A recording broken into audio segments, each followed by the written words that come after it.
In Money Watch, the NFT marketplace is gaining popularity with everyone from celebrities to regular folks like you and me. It's become... Not yet. It's become so lucrative that one media outlet reports one Georgia couple saved their home from foreclosure by selling $120,000 worth of NFTs in 6 hours.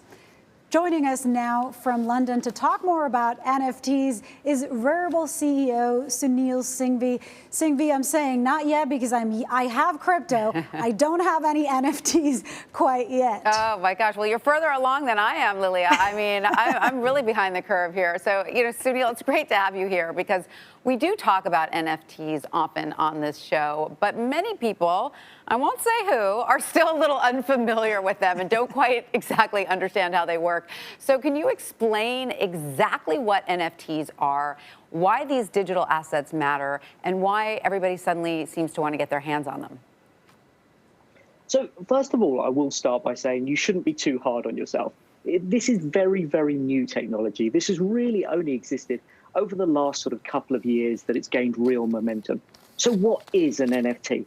An NFT, to break it down into the actual words, is a non-fungible token. But don't worry about that bit. That sounds complicated. What it really is a piece of digital content that's created and recorded on the blockchain. So what you have is an asset that is unique, that you can see where it was created, who it was created by, and you can check the authenticity of it. And this has created a whole new wave of artists and a whole new wave of people creating art for the first time and presenting it to the world without needing to go through sort of traditional galleries or auction houses or anything like that. They are able to create their work on websites like ours at Rarible.com and really showcase it to the world. Anyone that has crypto, anyone that has a credit card is able to buy one, and you can be part of this huge new movement. And anybody, too, can kind of create one. It's funny because I'm looking at you, I'm like, if I take a screenshot of you right now, can I create an NFT and who does it belong to? Can you please explain and you have a great background, by the way, the intellectual property rights surrounding NFTs. How does that work? Who do they belong to? Can they be replicated? That's a bit confusing for me, so. Yeah, so I think the intellectual properties will really vary between each NFT you look at. So some NFTs do come with the ability for you to own the intellectual property and for you to be able to exploit that IP afterwards. And some do not. And it really, you have to do a little bit of research and you have to read about what you're buying as to whether you get the rights to further sort of monetize that content afterwards. So, for example, we do see some NFTs where you don't get the rights to reproduce them in the real world. You're just simply owning the digital version of them.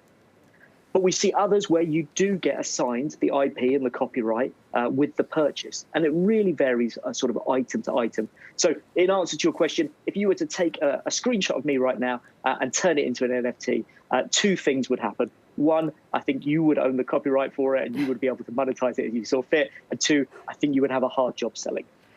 You know, Sunil, I have to say, a lot of people look at this stuff and they say, how is this not like the emperor's new clothes, right? I'm paying money to own something in the digital world.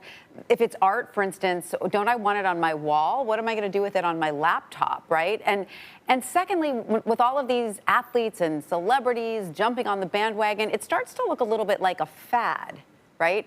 So what would you say to critics, number one, that say, like, there's no there, and number two, that say, is this just a fad? Yeah, I think it's an interesting question. And I think, that question is fair to be levied at anything that's brand new. I started my career in social media and spent 10 years at the big tech firms. And 10 years ago, someone would have said to me, but what's the point of a like? What's the point of a follower? And what I would say is there's actually a lot of comparisons. There's a lot of similarities. And also, the reality is if I hang a piece of art in my house, in the current moment of time, there's probably about 3 or 4 people that are going to see it in any given month. Whereas actually the digital version, which exists on my Rarible account that anyone can come and see, and anyone can come and see the art that I've curated anywhere in the world, is actually a far more interesting way of displaying art. It's a far more interesting way of curating and collecting your art. So, you know, as everything changes, at some point we all thought that records were the most important thing in the world, and to have a music collection would involve owning piles of CDs or, at one point, mini discs. But now, you know, children growing up and young people growing up will know streaming services and access to huge amounts of music from all over the world. And I think NFTs have that possibility to really democratize art, to get you a chance to own artwork in a way that you would never normally. And let's be honest, you've only really got space in your house for X number of pieces of art, whereas your crypto wallet can hold an infinite number, really showing off the things that you're interested in. And I think that's where Rarible has done so well, is being able to give people a huge opportunity to really see what art is being created, what communities are flourishing from it. Sunil, thank you so much for all that information. My crypto wallet is not infinite for sure, but we appreciate the guidance on that. Absolutely. Thank you so much, Sunil. A pleasure having you with us. Thanks for your time.